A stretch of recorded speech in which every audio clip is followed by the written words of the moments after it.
This episode of the podcast is brought to you by our friends at Regrow, the premier cloud-based cannabis supply chain management system.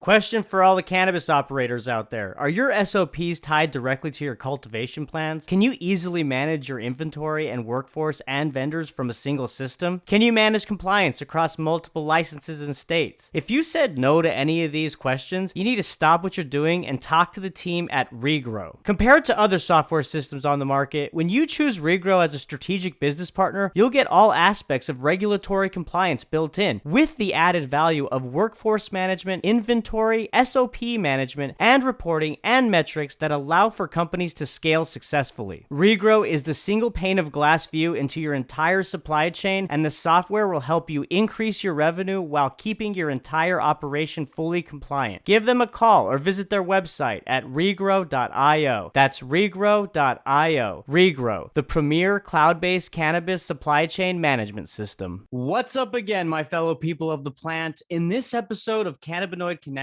I'm talking with Nicole Upshaw. She's the VP of HR at Jushi Holdings. Prior to Jushi, Nicole was head of human resources at Racetrack Petroleum, a convenience store chain that operates over 500 company-owned retail locations with over 9,000 employees. During our conversation, we discussed Nicole's background and how she got into the cannabis industry. We discussed Nicole's work at Jushi and what's unique from her perspective about the company. We also discussed the HR landscape in cannabis and how it relates to other industries, as well as how cannabis is uniquely positioned to build its own culture and its own way of operating. Last, we touch on Nicole's hopes to move the needle and expectations for the future of HR in cannabis. So I hope you enjoy my conversation with Nicole Upshaw as you watch or listen to this episode of Cannabinoid Connect.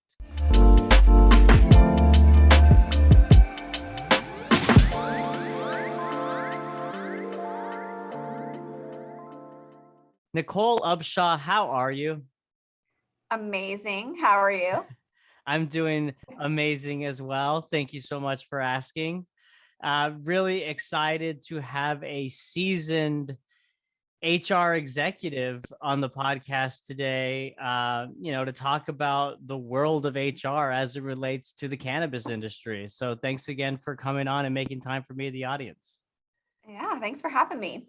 Yes. Before we jump into all that, Nicole, let's allow the audience to get a sense of you, your background, your relationship with cannabis, all of that, right? So let's first kick it Yeah. off. I know that your professional background, you were the former EVP at Racetrack Petroleum, very big and well-known gas station, I guess, company, but you're probably more than that, petroleum company. So tell us a little bit about your background there and what made you want to, make the move and the transition into the cannabis industry. Yeah, I Racetrack hired me when I was I think I had 3 weeks left of college. So I, started off as an entry-level recruiter for Racetrack, hiring the associates that work in the convenience stores. So it was my kind of foot in the door into HR. And I, was super attracted to Racetrack. I loved, I love retail, period. And so, serving people who are, working in the retail environment at such a fast pace was, really interesting to me. And, over time, just kind of took on additional responsibilities, really grew up through the field through field HR first at Racetrack, and then eventually went to Atlanta and started, taking over the more, corporate functions of HR, which they had to kind of drag me up there. I was like, oh, I'll only come to Atlanta if I don't have to be in the office every day. I didn't think I would ever be able to do that. I said I would never work in a corporate office. And so then, my days started becoming more and more, in the office over time. In 14 years, by the end of my career, I was leading the HR function and in the field and the store support center. Ton of my time there was about scaling the business. We had under 200 stores when I joined Racetrack, and it was over 500 when I left. It was a lot about culture, just complete revolution, honestly. Really had that gas station culture before, very few employees, very rough. When I left, we were winning Great Place to Work awards, in every state. So it was insanely rewarding to make a gas station a great place to work. I really have the fondest memories and experiences, building my foundation in HR at Racetrack. But as you can imagine, after 14 years, it's like, okay, what else do I want to do? And what else do I want to experience? And I really had to soul search, what's going to make me as happy as Racetrack makes me. And I really wanted to do something hard. And as harsh as this sounds, I was like, I want to be the stupidest person in the room where I just have a ton to learn. So I thought a startup environment would be really appropriate for that. And work really hard and do it from scratch. And being in the C-store industry, I was exposed to what was going on with cannabis. And so I really did have a narrow focus of joining a cannabis company. Being in the C-store, so you had experience in the cannabis industry prior, or what do you mean by that? So exposure. So, the convenience industry is talking about cannabis. Okay, I see what you're saying. So yeah, that kind of piqued your interest from the convenience store perspective. Just because they're already thinking about, legalization and the opportunity to carry that product in their shelves. Yep, exactly. Got you. Okay. And so prior to moving and making that transition, what were some of the stigmas that you kind of saw, like from maybe your peers, were people kind of questioning your decision? Were they, saying, no, this is career suicide, you're going into cannabis? Were they encouraging? What did all that look like?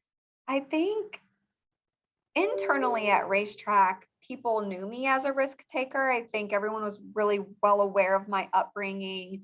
I come from a very blue collar family. I'm the only person in my family that has graduated college. Kind of one of those people that probably should have made it, honestly, based on where I grew up and the environment that I grew up in. And that was really well known at Racetrack. And I really attribute my upbringing to being good at what I did at Racetrack, because the 10,000 people I was serving were like me. And so I could really relate, to every single person that worked in the organization, and especially, the bulk of the organization. And some people knew my story, that I had let in that my dad was in the illegal cannabis business my entire childhood. And so cannabis was very comfortable for me. I wasn't a user at all as a child, teenager, college student at all. I think I was a little jarred, by my upbringing and my exposure to it. And so I really wasn't sure how I personally felt about it. Honestly, I went through my own personal journey with stigma with cannabis. But the older I got, that absolutely changed as I had come into my own thoughts. So when I walked into the senior leadership team and told them I was leaving to go sell weed, they all laughed and thought that was a very appropriate way for me to give my notice. That is so funny. No, that makes total sense. Just, with what you explained in your background and just being exposed to the plant at such an early age, and it kind of being, I guess, normalized in that way, but then you having to kind of figure out for yourself, like, where you stood with it. Because as we know, with federal legal, illegalization and the Schedule 1 listing, it's really blurred the lines when it comes to the different narcotics, right? And external substances out there. Cannabis gets lumped into the category of heroin and methamphetamine and whatnot. And so, it just kind of makes things more complex for everyone to kind of figure out, well, what is this? And, are there actually benefits? Oh, there are. Well, what are those? Right. And it really starts with education and learning. And you mentioned that, you want to be the stupidest person or the dumbest person in the room, which I admire that. There's a lot of people that get uneasy and uncomfortable when they're in situations where they don't know or don't have the knowledge of others. So what was that learning curve like, not only with kind of the operations within the industry and the regulations that you have to deal with, but also maybe some of the challenges and opportunities you saw from an HR perspective?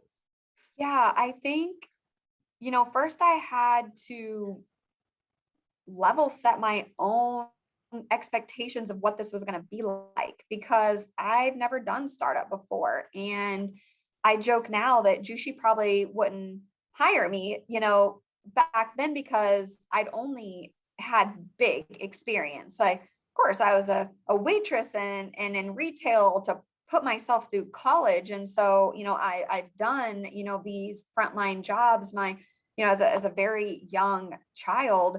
But as far as building an HR department by myself, that was not on my resume. Right. I had scaled an HR department. I had changed a culture. I had, implemented, all these things, but on top of an already established organization. And so this is embarrassing. I literally wrote like a 90-day strategy before I even started the job. I wrote questions on how I was going to create the core values. I did all of the, wrote all this, That's not embarrassing. That's due diligence. That's awesome. That's getting after it. But then I had to rip it up like 3 weeks in, because that was like not possible. Was any of it helpful that you did, or was it all back to the drawing board? Like, I would say 2.5 years later, I'm now starting to do that. 2.5 years later, I'm able to pull it out and actually use it. So, it was just very proactive. Yeah. But I really quickly had to figure out that I didn't need to come in here and tell Jushi what they needed to do. I needed to come here and do what Jushi needed me to do and listen. And so from a day-to-day, minute-by-minute basis, what does this company need me to do? And I will do anything. And so that works for me. I'm very flexible. Like, cool. I need to go, hire 50 people right now. I need to, get our third payroll system, whatever it is, that's what I will do. And that was really what the first couple of years were like. And so you have to have a lot of forgiveness and grace that you're not building the end game right away. You're doing what you have to do to survive in this industry, because it really is a race. It is not a marathon in some ways. And so you kind of have to change your thinking, and quickly. And so that was really, the first thing that I had to do.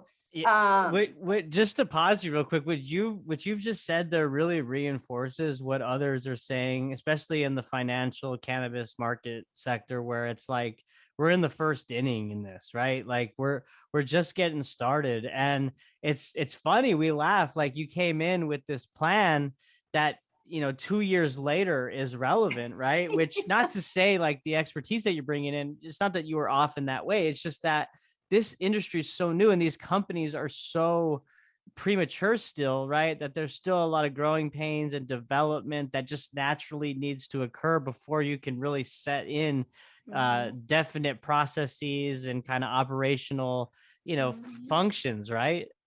Yeah. Timing's everything. You can't, even now, I'll tell you from, coaching the executives that we bring onto the team, it's like, this really has to be done together and collaboratively. I could take Jushi from A to Z from a sophisticated HR processes standpoint, but I would lose everyone. And so you can't do that. You got to go from A to B to C to D, pause if you need to, go to, and we all really need to do this together. And losing people is not the objective, or proving how sophisticated you can get in ops processes or HR processes or accounting processes if you're not bringing the folks along with you. And people are coming from every different walk of life and every different industry. That's very different, from a stabilized industry where you kind of have what I call your ideal candidate, your ideal profile of who you're going after and where they're coming from. So you have this shared experiences and thought. And in cannabis, it's like a melting pot of folks that, in addition to building a new industry and setting up a company, you are also figuring out how to get everyone to play the same game. That is so fascinating. It's almost like internally the workforce within the cannabis industry almost mirrors its consumer base, because the consumer base is wide, right? It varies. There's different, you're different walks of life, like you mentioned, right? There's older people that consume in different formulations. There's younger people who consume different ways. And then internally, like you said, it's this melting pot where people from other industries are coming in, or from maybe the legacy industry, right?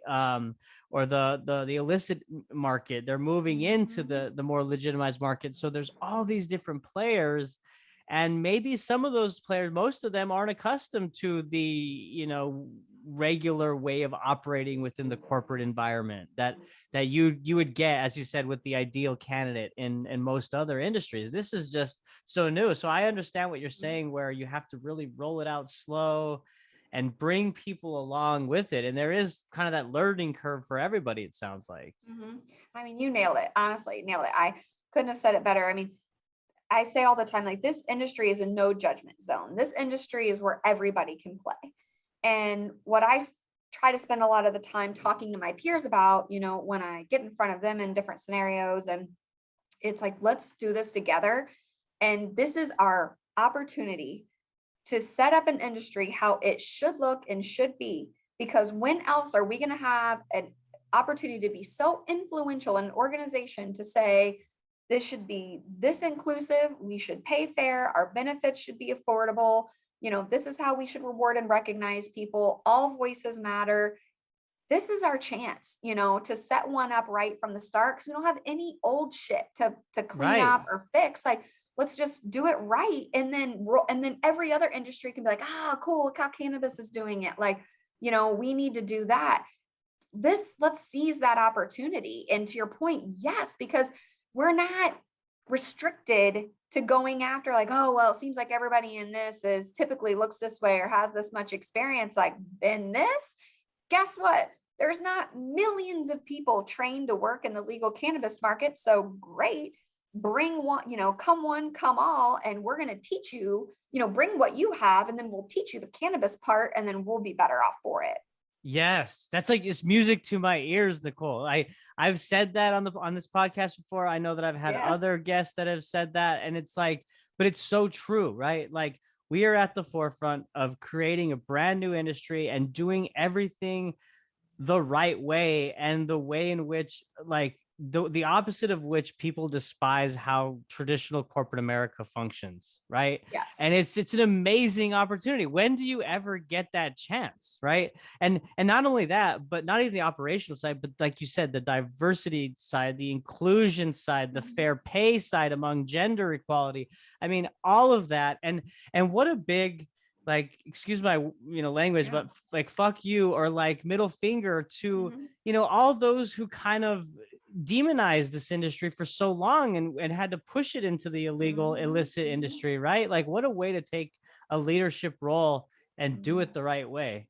Yeah, I totally agree. I mean, it is so special. I mean, this will be the most special thing I have ever had the opportunity, to do. And if you are not purpose driven in this industry in every kind of way, then I say, like, if you're not with us, you're against us, and get out of the way. Because, everyone is working so hard with all the best intentions, and it really is going to take all of us, to destigmatize this, to be the role model, that we can be. And everybody is looking at us, looking to mess up. Like you said, oh, look, yeah, see, I told you. And so we are, we've just got to hold ourselves in a high regard in that manner. And I hope, I said the other day, I was like, look, what's going on in the job market and what's happening in food and retail is they're pushing their rates up. They're pushing their rates up to get competitive. And I'm like, good for them. And then we're going to run a little farther ahead of them. And this is good. This is what we want it to do. Because there's all kinds of articles coming out about how much higher cannabis pays. And oh, by the way, with 280E, we're paying more taxes than all of those industries. I know, right? So what's their excuse? Right. Exactly. Right. Yeah. When you put the proof in the pudding with the numbers, it's like, well, what is your excuse? Exactly. When we're having to do it with all these extra added hurdles and obstacles in the way, like 280E and others. It's insane.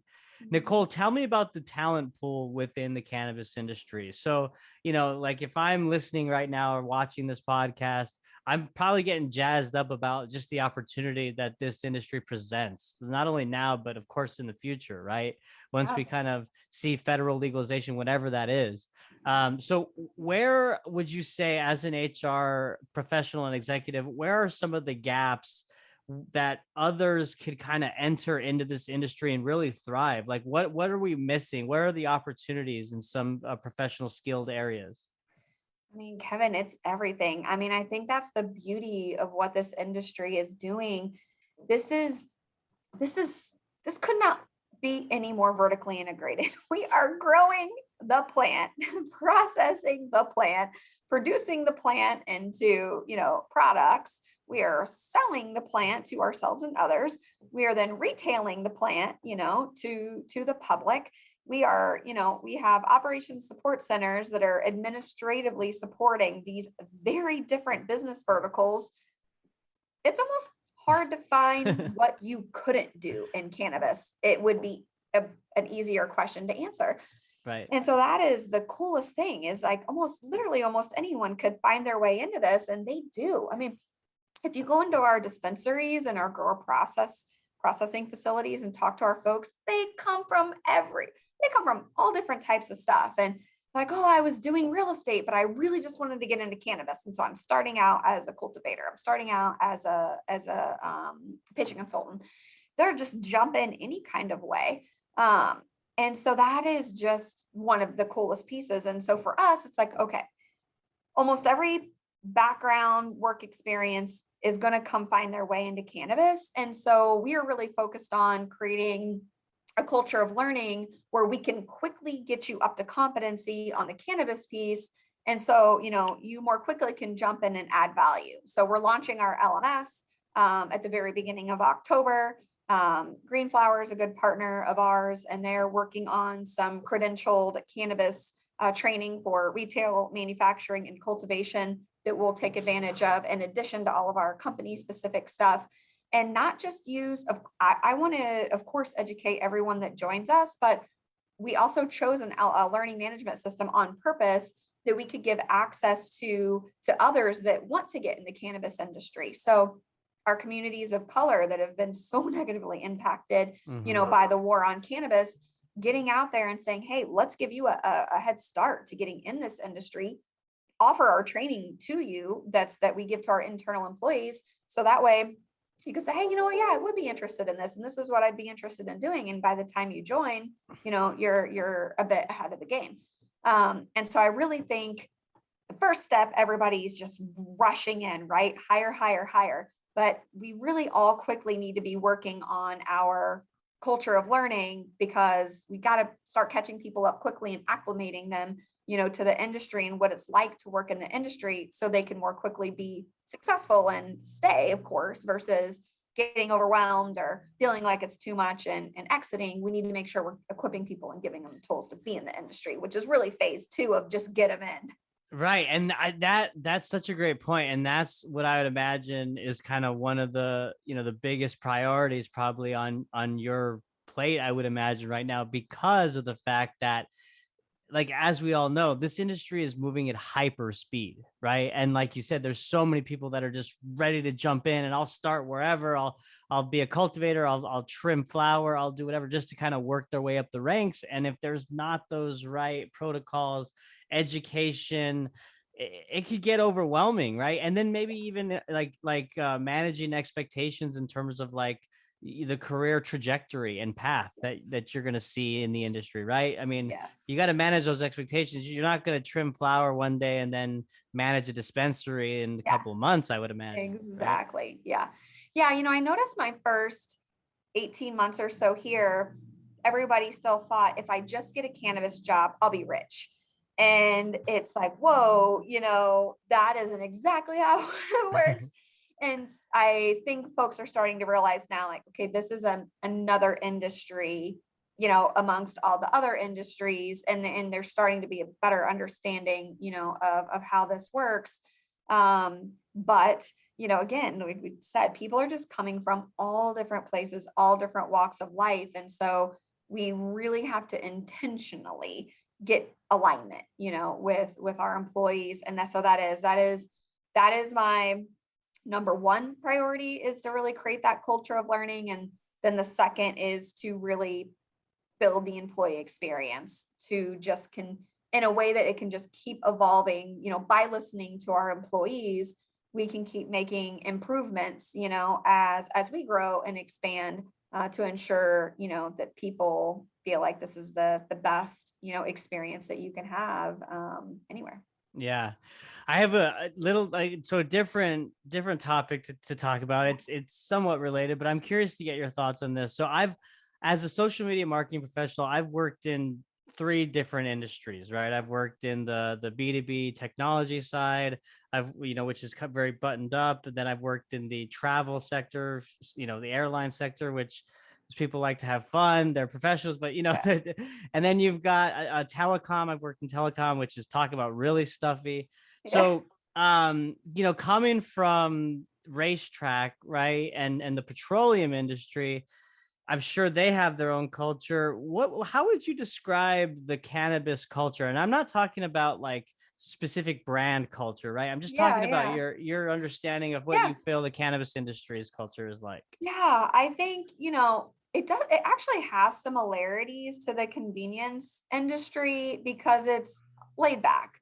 No one is above laughing at themselves or taking themselves too serious, or, people really do feel like they can let their individual, you know, beliefs, interests completely fly wide out in the open in the cannabis industry.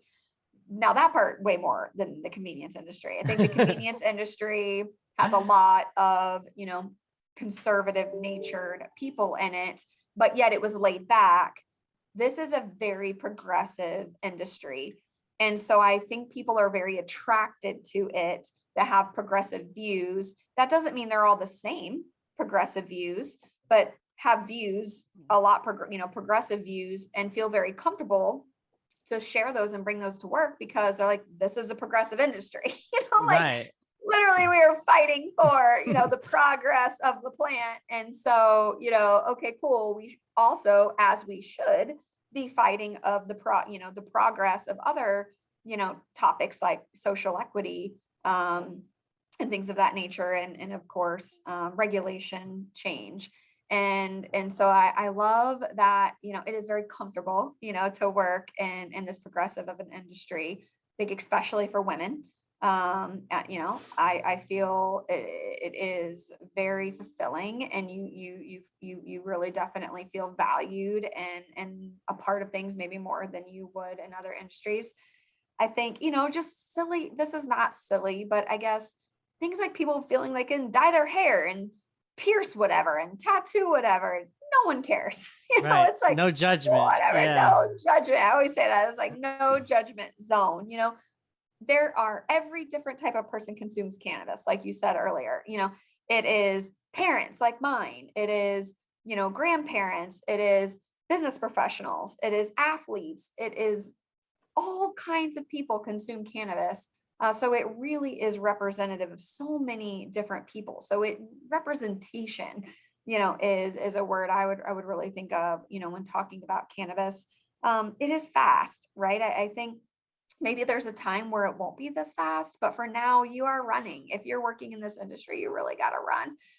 And it's because you're running for the sake of progressing, what we're trying to do here with breaking the stigma and advancing, cannabis being available to all people.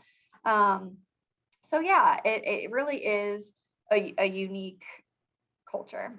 Yeah, you're running because there's also momentum, right? I mean, we don't want to lose this momentum that we're seeing, and it's not going away. But I mean, with it being somewhat top of mind within the Senate and the House, right? I mean, these are issues that we got to continue to push. And I love how you say that the industry is very comfortable. It's very individualistic by nature. What you mean by that is like people are comfortable being themselves, right? Mhm. Which you don't see in traditional corporate America. I know that in my experience, it was going in and just acting a certain way because you had to, right? The Mhm. regular, politically correct response, and that over time can just be kind of soul sucking, I think, in a way. Mhm. And with the cannabis industry, that's one thing. With going back to our point earlier, I hope that it never changes in that way, and we really kind of build something unique here that's different and attractive compared to other industries, right? Because you want to go to a work environment where you feel comfortable being yourself, sharing your beliefs or viewpoints if they don't harm or offend others, right? I mean, we're all about progression. We're moving things forward, and so it's important to kind of be true to yourself. And I just think it's great that you see that, Yeah. and you've Mental health is another interesting topic in the cannabis industry. And I remember being surprised by that coming from convenience, that, and the sign of the times too. I think people are getting much more comfortable talking about mental health. But I notice that people in this industry are much more comfortable talking about mental health.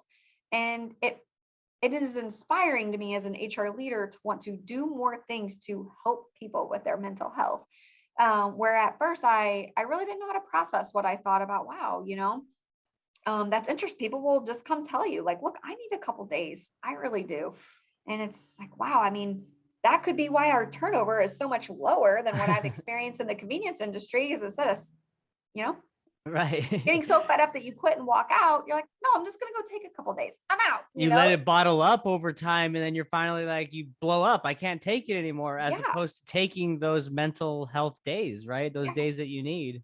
And people Yeah. will just tell you and we put things in our handbook, like the ability to take a personal leave. Like, yes, you have a finite set of sick and vacation days, but if those are gone, you're not in the position to just call out and get fired.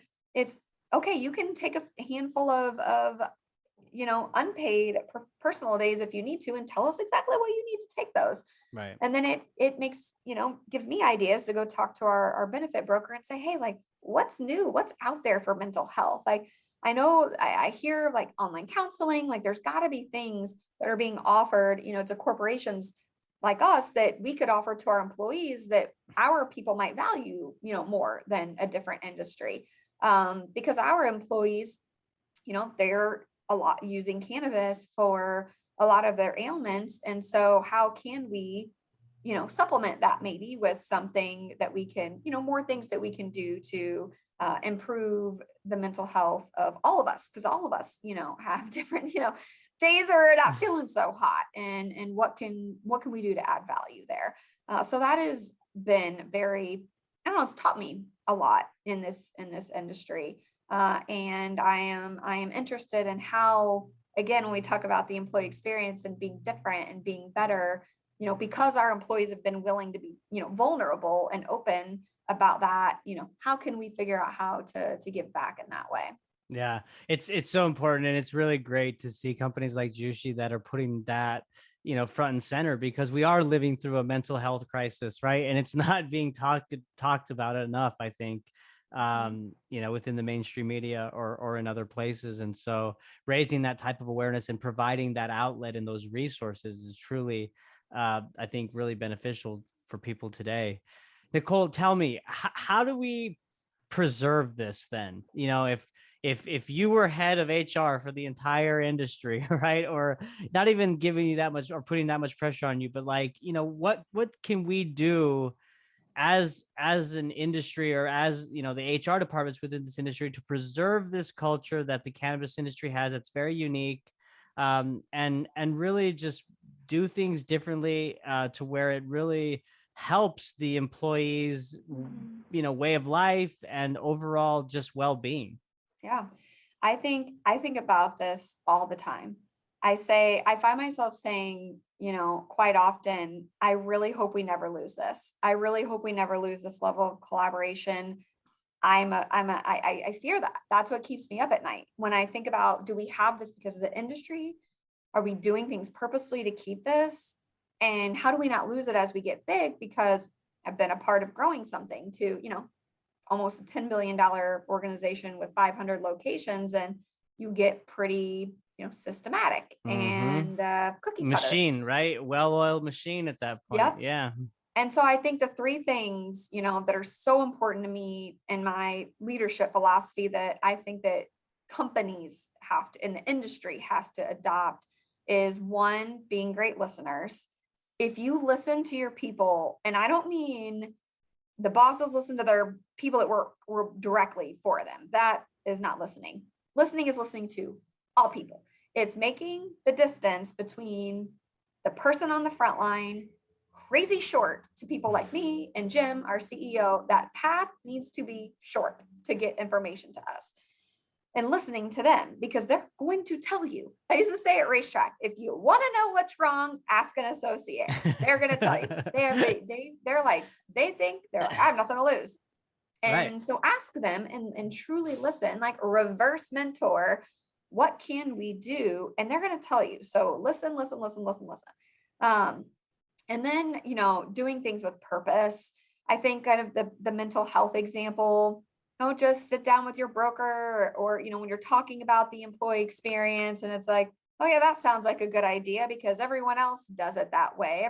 Everyone else celebrates milestone anniversaries at, 5, 10, 15. Like, who stays at a job 5 years anymore? That I sounds know, crazy. right?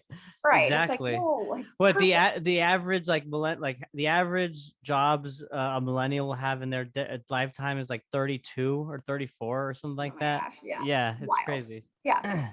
So everything we do, it should be with a purpose. This may sound so corny, but I am still such a fan of handwritten cards.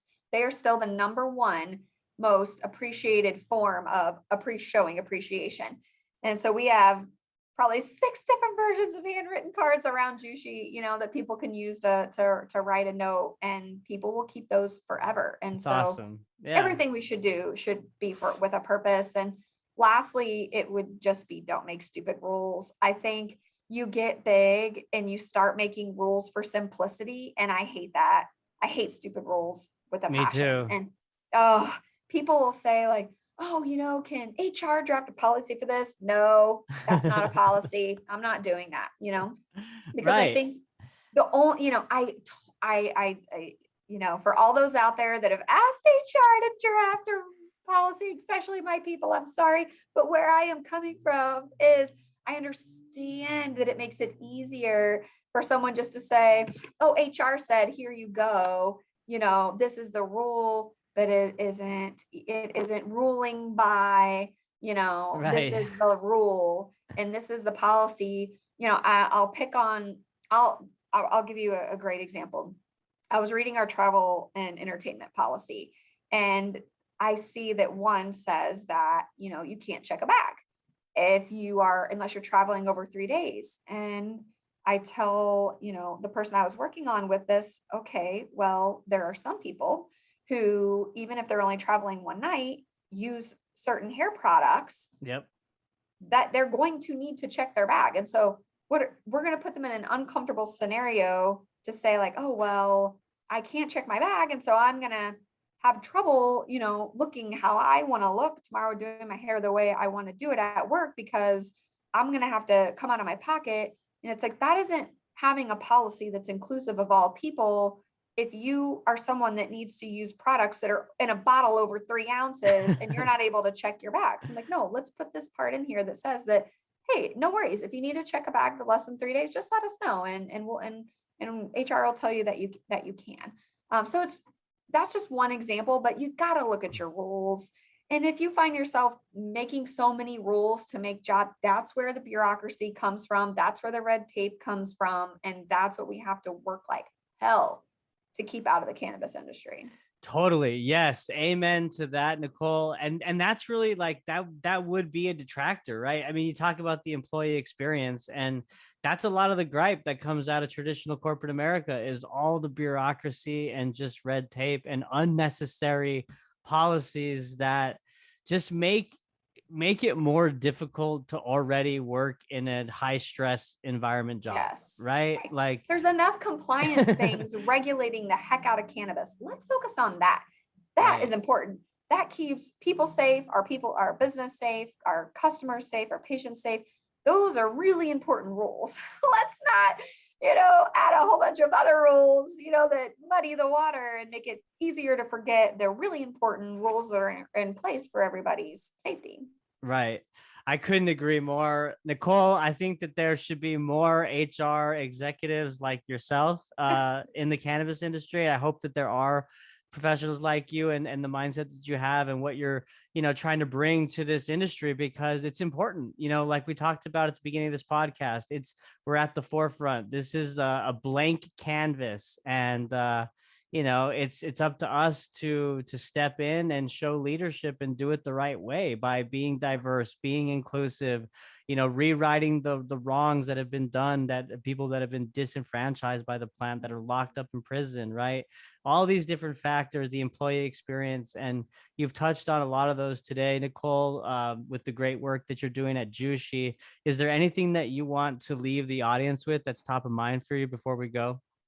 Yeah, I think, if you're interested in doing something really different, I mean, when are you going to have this chance? I mean, the last time something like this probably happened was the internet, and it wasn't illegal. So like that's not even a great example, but this is just, this really is history making, and we really have an opportunity to shape the future. And so I think if that inspires you and you truly believe in, the workplace should be fulfilling and supportive of all people and doing what you can to uplift others, I mean, I encourage you to reach out to somebody and connect and see if this could be for you. I think, we want more people who are just on fire and inspired, to do the right things in this industry. And so, do what I did. Leave a 14-year comfy career that you love so much, to go do something like this. And and you won't regret it. That's sound advice. No risk, no reward, right? No risk, no reward. That's what it comes down to. Yeah. I always say, look, if this didn't work out, I am a great waitress. And so I am not kidding. I will do that. I am good at retail. I mean, like, you got it. We have one life to live, and it's a short one. So let's do the right thing and, be fulfilled. Be fulfilled and be happy with what we're doing, right? Yep, Totally. exactly.